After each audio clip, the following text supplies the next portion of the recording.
Assalamualaikum warahmatullahi wabarakatuh.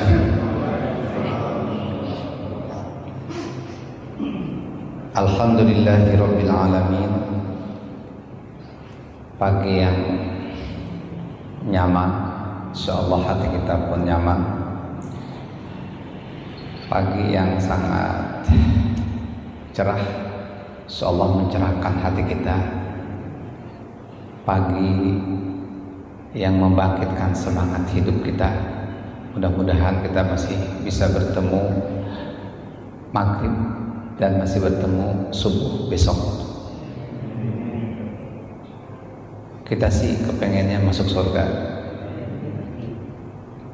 tapi masuk surga meninggal dulu. Mudah-mudahan pertemuan kita menjadi wasilah pertemuan kita di akhirat nanti, di surganya Allah Subhanahu wa Ta'ala. Andaikan ini adalah pertemuan terakhir, tapi kita berharap masih ingin bertemu lagi di dunia yang sesaat ini untuk bersilaturahmi dan menambah bekal. Allahumma sholli ala sayyidina wa habibina wa syafi'ina wa maulana Muhammad wa ala alihi wa ashabihi ajma'in. Fa usikum wa nafsi bi taqwallahi wa ta'atihi la'allakum tuflihun. Guru kita bersama Ustaz Haji Agus Salim dan seluruh para asatidzat yang dimuliakan Allah Subhanahu wa Ta'ala, seluruh pengurus Masjid Al Barokah, seluruh jamaah ibu dan bapak, para pemuda anak-anakku sekalian. Pagi hari ini saya ingin membawakan satu tema tentang ahli surga itu kangen surga. Saya ulangi, ahli surga itu kangen surga. Berarti sebaliknya, ahli neraka itu kangen. Saya ulangi Pak, ahli neraka itu kangen surga juga sebenarnya. Dia nggak mau masuk neraka, tapi mengapa sampai kepencut, sampai terbawa arus dengan amalan-amalan neraka. Nauzubillahi summa nauzubillahi min dzalik. Mengapa ahli surga itu kangen surga? Ya ibaratnya saya merantau ke beberapa tempat. Saya ini penduduk asli Meruyung. Saya kangen pulang ke Meruyung lagi. Betul nggak Pak? Kalau orang merantau itu pengen pulang kampung lagi nggak? Ada nggak yang nggak pengen pulang lagi? Nggak ada. Ya udah terserah aja nggak mau pulang. Tapi saya pulang kampung. Saya merasakan diri saya sendiri ketika merantau dari tahun 86, dosen di Unila. Ternyata jatah untuk S3. Begitu dapat S3, ini kebetulan pulang. Ternyata diniatkan pulang, jadi pulang beneran. Ketemulah dengan Ustaz Agus Salim dan kita semua. Jadi kalau kita insya Allah ditempatkan ahli surga, mudah-mudahan termasuk orang yang kangen ke surga. Amin ya rabbal alamin. Ayat Al-Quran yang saya bacakan tadi bisa ibu bapak cek di dalam Al-Quranul Karim. Suratnya surat 1 Al-Baqarah ayat 1 sampai dengan ayat kelima. Yang kedua surat Luqman ayat ke-1 sampai dengan ayat ke-5. Tambah satu lagi untuk menjadi taukid, penegasan dan penekanan agar jangan lupa. Cek kembali suratnya, surat An-Naml ayatnya, ayat yang ke-1 sampai dengan ke-4. An-Naml, surat semut. Kita baca bareng dulu. Tolong diingat, dicatat benar. Nanti di rumah dicek kembali. A'udzu billahi minasyaitonir rajim. Bismillahirrahmanirrahim. Alif lam mim. Dzalikal kitabu la raiba fihi hudan lil muttaqin. Laju. alladzina yu'minuna bil ghaibi wa yuqimuna as-salata wa mimma razaqnahum yunfiqun walladzina yu'minuna bima unzila ilayka wa ma unzila min qablik wa bil akhirati hum yuqinun ulaika ala hudan min rabbihim wa ulaika humul muflihun. Alif lam mim tilka ayatul kitabil hakim hudan wa rahmatan lil muhsinin alladzina yuqimuna as-salata wa yu'tuna az-zakata wa hum bil akhirati hum yuqinun ulaika ala hudan min rabbihim wa ulaika humul muflihun. Sekarang An-Naml ayat 1 sampai dengan ayat 4. Bismillahirrahmanirrahim. Tasin tilka ayatul qur'ani wa kitabim mubin hudan wa bushra lil mu'minin alladzina yuqimuna as-salata wa yu'tuna az-zakata wa hum bil akhirati hum yuqinun, dan seterusnya. Tiga surat ini di awal-awal suratnya mirip dan mudah dihafal sebenarnya, mirip soalnya. Mengapa sampai diulang 3 kali kalimat yang berbunyi sama?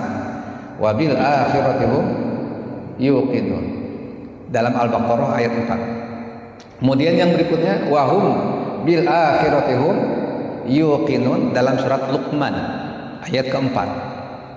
Lalu dipertegas lagi di dalam surat An-Naml dengan bunyi yang sama seperti surat Luqman ayat 3-nya ini coba. Wahum bil akhirati hum yuqinun. Bapak Ibu yang saya muliakan, ketika Al-Quran mengulang-ulang satu kata atau kalimat melebihi dari 2 bahkan sampai banyak seperti ayat ini, wahum bil akhirati hum yuqinun wa bil akhirati hum yuqinun 3 kali diulang, ini pertanda sebagai taukid, sebagai titik tekan, menekankan, menegaskan agar yang pertama tidak lupa bahwa ciri-ciri yang disebutkan tadi itu udah menempel banget kepada siapa? Ada 3 kelompok manusia, dan itu satu sejoli, satu muttaqin, 2 muhsinin, 3 mukminin. Saya ulangi, muttaqin orang-orang bertakwa, kedua muhsinin orang-orang yang berbuat ihsan. Kapan dan dimanapun selalu berbuat baik, sendiri ataupun orang banyak tetap berbuat baik, ketika keramaian ataupun sepi tetap berbuat baik. Mengapa? Sebab dia diawasi sama Allah. Al-ihsan an ta'budallah ka'annaka tarah fa illam takun tarah fa innahu yarah. Jadi dia selalu diamati oleh Allah dan yakin bahwa dia selalu diamati oleh Allah. Kiraman katibin, ada pencatat yang selalu mengawasinya dan mencatatnya, ada video. Berikutnya orang-orang mukmin, orang-orang beriman.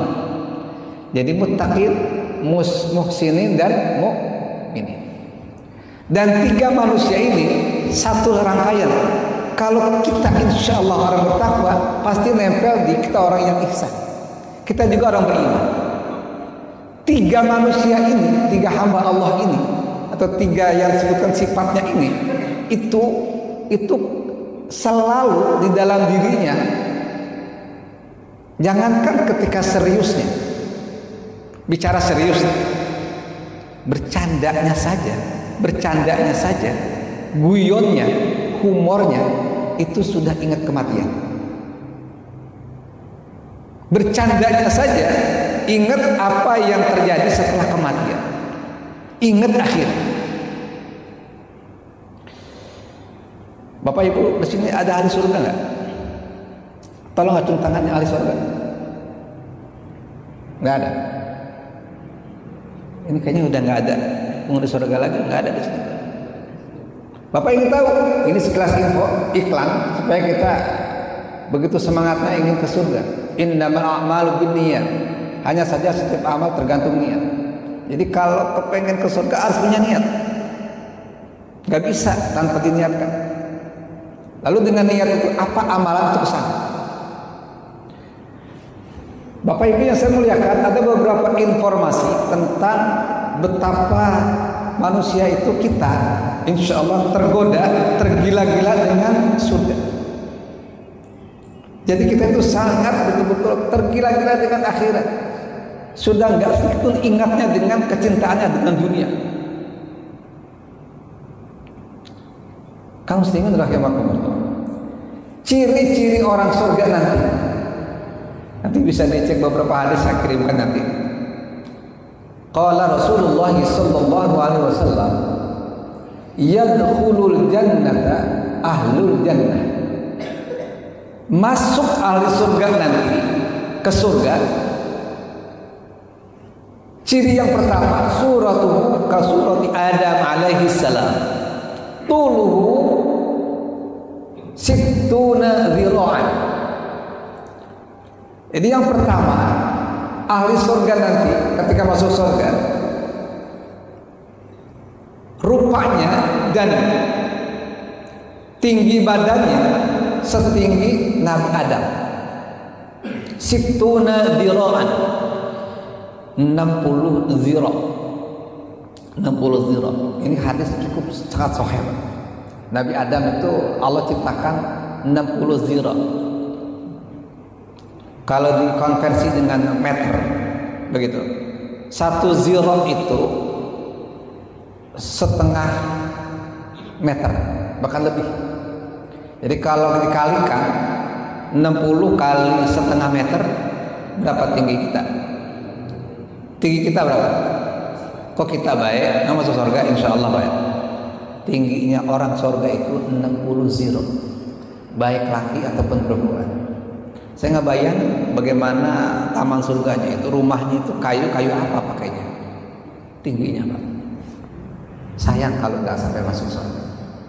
Manfaatkan di dunia ini, mumpung belum ada malaikat maut datang. Yang berikutnya, ucapan ahli surga itu, kata-katanya, kalimatnya seperti ucapan Nabi Sallallahu Alaihi Wasallam, Nabi Muhammad. Nabi Muhammad itu kalau berucap itu plek plek plek, bukan plek plek gitu. Ucapannya itu gimana ya? Contohnya kalau ada orang, kalau anak muda sekarang galau, atau galau Pak, cemas, gelisah, resah, sebagainya. Begitu ketemu Rasul, Nabi bicara, ngomong, hilang Pak galau. Kebanyakan manusia lagi galau, ada orang ngomong gimana? Makin galau. Kalau sakit sedih banget. Contohnya gini, aduh ini dada saya kok sakit, gimana ya Pak? Waduh hati-hati, penyakit ini termasuk serangan jantung koroner. Kira-kira orang bicara begitu, tambah galau atau tambah senang? Hati-hati Bu, penyakit begini jantung koroner. Kemarin ada tetangga saya meninggal dunia gara-gara penyakit di dadanya. Rasul nggak begitu. Yang ketiga, bahasa di akhirat nanti lughatul jannah, lughatul arabiyyah. Bahasanya bahasa Arab. Ini nggak menggunakan bahasa Betawi. Orang bagian nggak ketemu di sana. Bahasa Sunda nggak, bahasa Jawa nggak, bahasa Inggris apa lagi? Nggak. Bahasa surga. Makanya penghuni surga itu, calon penghuni surga, hobi mengucapkan bahasa Arab di dunia ini. Dan ternyata bahasa Arab yang super bagus, sastranya tinggi adalah bahasa Al-Quran. Para ulama mengembangkan ilmu nahwu sorof itu sebenarnya diambil dari bahasa Quran. Jadi dengan bahasa Quran itu muncullah bahasa yang dikenal nahwu sorof. Yang paling rendah itu adalah kitab Ajurumiyah, Matanul Jurumiyah. Jadi kitabnya Mukhtasar Jiddan itu paling. Makanya kita tuh kangen rindu kalau anak-anak kita begitu lulus SD dia sudah bisa matan Jurumiyah. hafal dia. Al-kalamu wal lafzul murakkabul mufidu bil wad'i wa aqsamuhu salasatun ismun wa fi'lun wa harfun ja'a li ma'na dan seterusnya. Yang ketiga, yang keempat. Ketiga dulu ya. Ini bahasa Arab. Maka saya yakin ibu-ibu bapak di sini pada ahli bahasa Arab semua. Bahasa Arab tingkat tinggi. A'udzu billahi minasyaitonir rajim. Bismillahirrahmanirrahim. Ayo baca bareng-bareng. Alhamdulillahirabbil alamin. Lanjut. Ar-Rahmanir Rahim. Maliki yaumiddin. Iyyaka na'budu wa nasta'in. Dan seterusnya. Hafal. Bahkan mau tidur saja Al-Fatihah dulu, Qul 3 kali, Al-Falaq, An-Nas, ayat kursi, Al-Muluk. Kemudian barulah sholawat, kemudian istighfar, baru baca subhanallah walhamdulillah wa la ilaha illallah wallahu akbar, baru bismika Allahumma ahya wa am, baru tidur. Dan ketika tidur meniatkan, ya Allah berikan hadiah hambamu untuk bisa bermesraan denganmu, kurang lebih jam 2 atau jam setengah 3, jam setengah 4 sudah bangun ya Allah untuk sholat malam. Itulah perbuatan penghuni surga. Jadi bahasanya bahasa Arab, hobi baca Quran. Sebab mengapa? Semua ahli Quran insya Allah tergolong ahli surga. Berikutnya, penghuni surga itu gantengnya kalau dia laki-laki seganteng Nabi Yusuf. Bapak kenal, ibu kenal Nabi Yusuf? Saya tanya, bapak kenal Nabi Yusuf? Kenal? Yang kenal di mana? Ya, kenal itu nggak mesti ketemu. Pelajari sifat-sifat. Bahkan ada manusia sekarang ini ada kitab, ya UAS mengiklankan, Ustadz Adi Hidayat mengiklankan, kemudian Buya Yahya juga banyak sekali tentang bagaimana kita mengenal pribadi Rasulullah SAW, supaya kita sebagai pengikut Rasul tahu siapa Rasul, sampai fisiknya Rasul bagaimana, jalannya Rasul bagaimana, ucapannya Rasul bagaimana, sampai rambutnya Nabi, semuanya, masya Allah, luar biasa. Nah yang berikutnya Bapak Ibu yang saya muliakan, penghuni surga itu selain ganteng seperti Nabi Yusuf, burdun. Lah burdun itu apa? Burdun itu, Bapak Ibu coba lihat, di tangannya ada bulu nggak? Di tangannya ada bulu-bulu nggak? Ada kayak. Nah nanti burdun itu, penghuni surga itu belum tumbuh bulu di sininya. Kalau ada sedikit bulu-bulunya, bulu di sini tangannya, di badan. Orang udah tumbuh bulu itu biasanya kalau umur udah berapa tahun? Kalau bayi belum ada. Berapa tahun? Ternyata nanti penghuni surga itu umurnya seumur Nabi Isa ketika Nabi Isa mau dibunuh tapi gagal. Wa ma salabuhu wa ma qataluhu walakin subbiha lahu. Nabi Isa tidak bisa disalib, tidak dibunuh kecuali orang yang menyerupai Isa alaihissalam. Usianya salasa wa salasuna sana, 33 tahun. Jadi umurnya penghuni surga itu berapa? Umurnya sekitar 30 tahun atau 33 tahun. Ceritanya ada yang umurnya 33 tahun di sini atau 25 lah, 25 sampai 30 ada nggak? Nggak ada. Ini aki-aki semua kan. Kalau saya udah 65, nggak cocok masuk surga yang model begitu. Masuk surga nanti seperti kita dulu waktu SMA barangkali, waktu kuliah atau umur 33 sedang gagah-gagahnya. Itu burdun. Yang berikutnya murdun.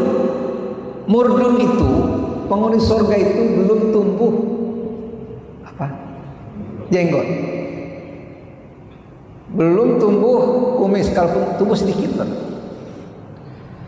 Acung tangan yang sudah tumbuh jenggot.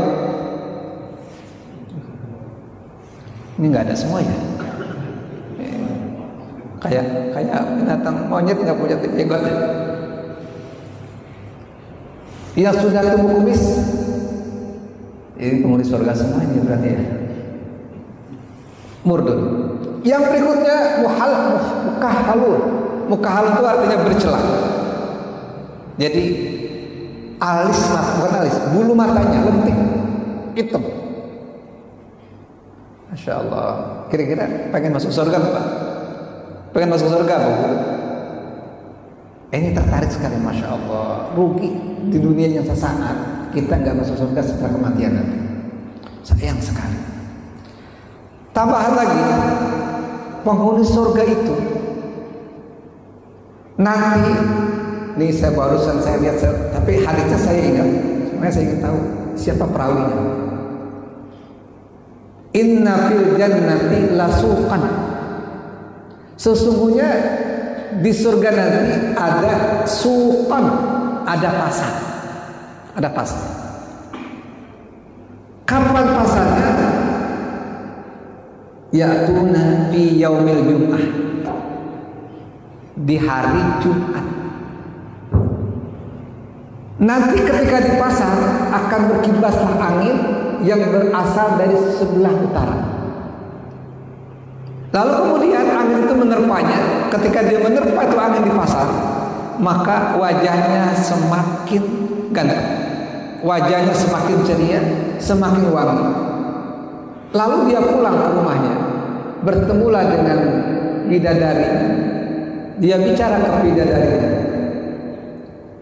demi Allah, ketika aku keluar dari taman surga ini ke pasar, engkau begitu cantiknya wahai istriku.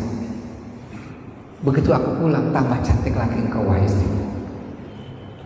Sama, istrinya pun sama. Bidadarinya itu bicara, abang ketika keluar dari pasar, dari rumah ini, dari taman ini ke pasar di hari Jumat ini, engkau ganteng menawan. Begitu pulang tambahkan, dan itu terjadi setiap hari Jumat. Jadi rugi sekali Pak. Rugi sekali kalau hidup di dunia sesaat, kita meninggal dunia tidak masuk surganya Allah Subhanahu wa ta'ala. Masya Allah. Kita lihat yang pertama, mengapa sampai demikian penghuni surga itu begitu kangennya rindu surga? Ternyata sifat orang yang tiga tadi, muttaqin, apalagi muhsinin, mukminin, digambarkan dalam Al-Quran ini beda, tampil beda dari manusia umum. Emang tampil beda. A'udzubillahi minasyaitonirrajim. Ya ayyuhalladzina amanu taqullah. Ya ayyuhalladzina amanu in tattaqullah. Hai orang beriman, jikalau kamu bertakwa, yaj'al lakum furqanan. Allah jadikan kamu pembeda, tampil beda dari tutur katanya, dari cara tindaknya, cara berpikirnya, cara kerjanya, beda sekali. A'udzubillahi minasyaitonirrajim. Alif lam mim. Dzalikal kitabu la raiba fihi hudan lil muttaqin. Ini muttaqin disebutkan. Siapa muttaqin itu? Ada satu ciri yang utama di samping ciri-ciri sebelumnya. Wabil akhirati hum yuqin. Terhadap akhirat mereka yakin. Yakin Pak. Nah, Umar bin Khattab radhiyallahu anhu, apa sih takwa? Orang bertakwa itu ibarat seseorang berjalan, di mana jalan itu banyak duri-duri yang sangat tajam durinya, dan ketika dia berjalan hati-hati jangan sampai terkena duri. Atau kalau kita jalan banyak becek, dia berusaha jangan sampai pakaiannya kotor kena becek, atau kena beling jangan sampai kena beling. Pokoknya jangan sampai luka. Itulah namanya ikhtiar, hati-hati. Jadi cara minumnya hati-hati, cara bicaranya hati-hati, cara makannya hati-hati, semuanya hati-hati. Dia pikirkan, karena punya efek dari pekerjaan, efek dari ucapan. Apa efeknya? Bukan efek dunia, tapi efek akhir. Dan ini terjadi karena orang bertakwa itu wabil akhiratihu yuqinun, terhadap akhirat mereka yakin. Yakin itu bukan sekedar percaya, tapi seakan-akan dia sudah melihat, sudah merasakan tentang bagaimana menderitanya seseorang di azab neraka dan betapa nikmatnya nikmat surga. A'udzubillahi minasyaitonir rajim. Innal muttaqina fi dhilalin wa 'uyun wa fawakiha mimma yashtahun. Kulu washrabu hani'an bima kuntum ta'malun. Inna kadzalika najzil muhsinin. Tadi kan innal muttaqina, lalu ada muhsin, yang satu sejoli ini.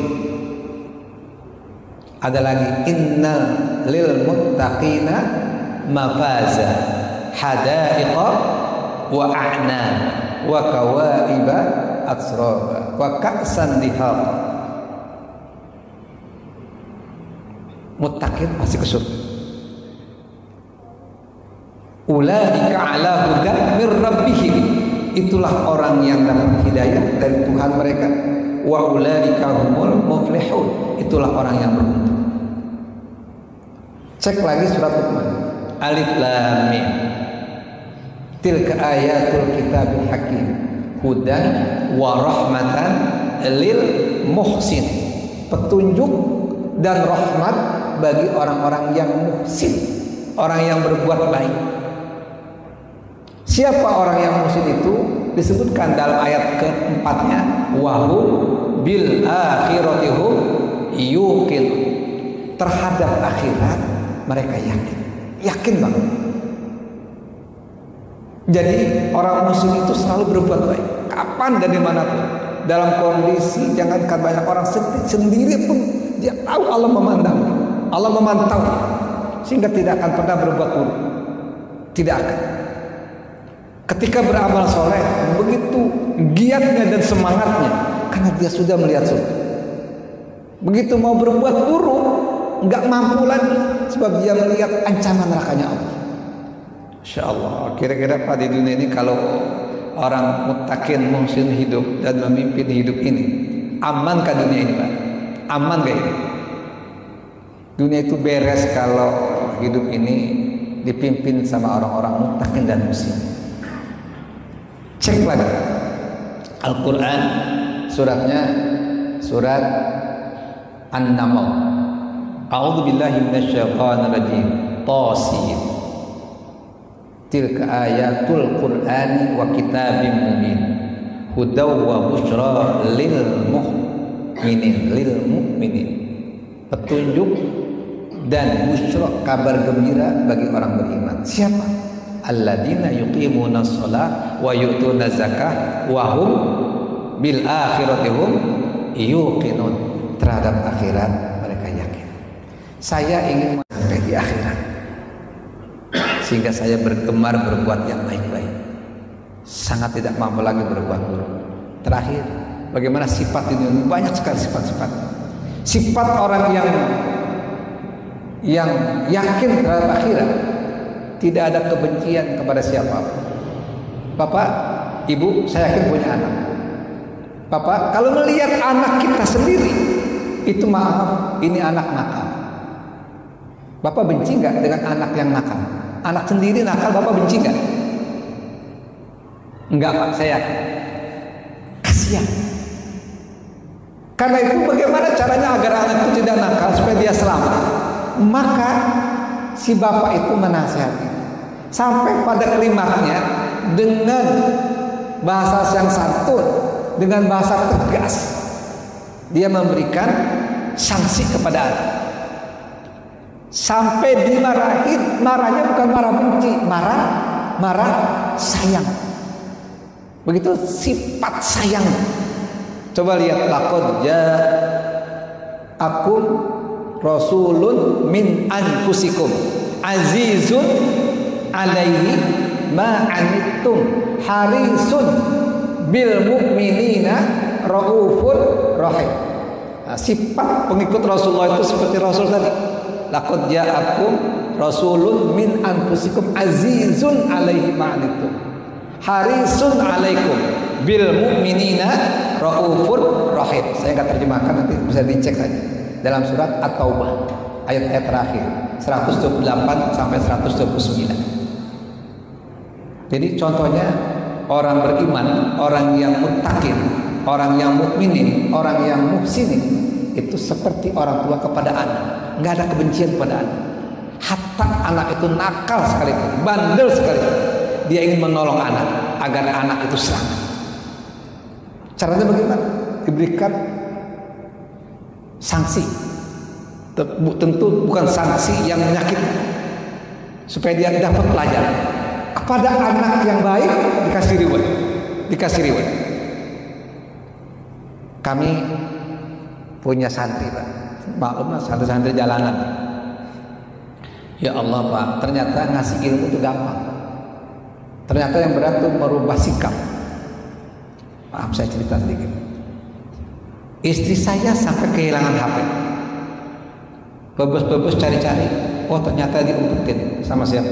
Sama santri, Pak. Jengkel nggak di hati kita? Jengkel nggak? Jengkel nggak, Pak? Berikutnya ini HP juga hilang. Ternyata diumpetin juga. Itu apanya? Yang namanya uang itu kadang kita lihat 50.000 nggak ada, 50.000 nggak ada. Ternyata ini prosesnya bukannya gampang. Ini anak, masya Allah, sampai panci pada rusak. Maaf, ini rumah sampai terbakar. Goreng sesuatu, goreng makanan itu ditinggalkan sampai asapnya banyak banget, bukan sekali dua kali. Pondok pun hampir-hampir. Ternyata kita belajar untuk nggak benci kepada anak ini, nggak, kasihan ini anak, harus diselamatkan ya. Ternyata ini memang bawaan dari sananya, begitu, Pak. Ya, karena pergaulan, masya Allah. Alhamdulillah sudah berjalan sekian bulan. Sekarang sudah berjalan, ada yang 3 bulan, ada yang 6 bulan. Alhamdulillah sekarang sudah mulai, dan alhamdulillah sudah ada yang hafal 3 surat. Surat Ar-Rahman, surat apa lagi? Surat Al-Mursalat, dan surat Iqtarabat. Surat apa? Iqtarabat as-saa'ah. Al-Qamar. Bagi kami itu 3 surat wajib dihafal. Alhamdulillah, juz amma sudah hafal. Masya Allah, kita merasa bahagia. Alhamdulillah, ini anak dari yang nakal sudah mulai bagus. Ini rehab mental. Masya Allah. Bapak, jangan pernah benci dengan orang korupsi, jangan. Kasihan, penghuni neraka. Jangan benci dengan orang yang suka hobi bohong, hobi curang. Kasihan, Pak. Bagaimana? Kritik yang baik. Lu gak kebakat surga ini kalau curang terus, kira-kira begitu. Jangan dia. Masya Allah, luar biasa. Orang yang rindu akhirat itu tidak ada kebencian kepada siapa. Yang ada itu ujaran kasih sayang. Bapak Ibu yang saya muliakan, sekedar ini yang dapat kami sampaikan. Mudah-mudahan Allah takdirkan kita, wafat kita husnul khotimah. Orang-orang yang rindu akhirat, rindu masuk surga, semoga nanti ciri-ciri surga yang kami sampaikan tadi kita semua mengalaminya. Insya Allah kita ketemu reuni lagi di akhirat nanti, insya Allah. Mungkin ada tambahan dan pertanyaan dari tausiah singkat ini. Hadanallahu wa iyyakum ajma'in.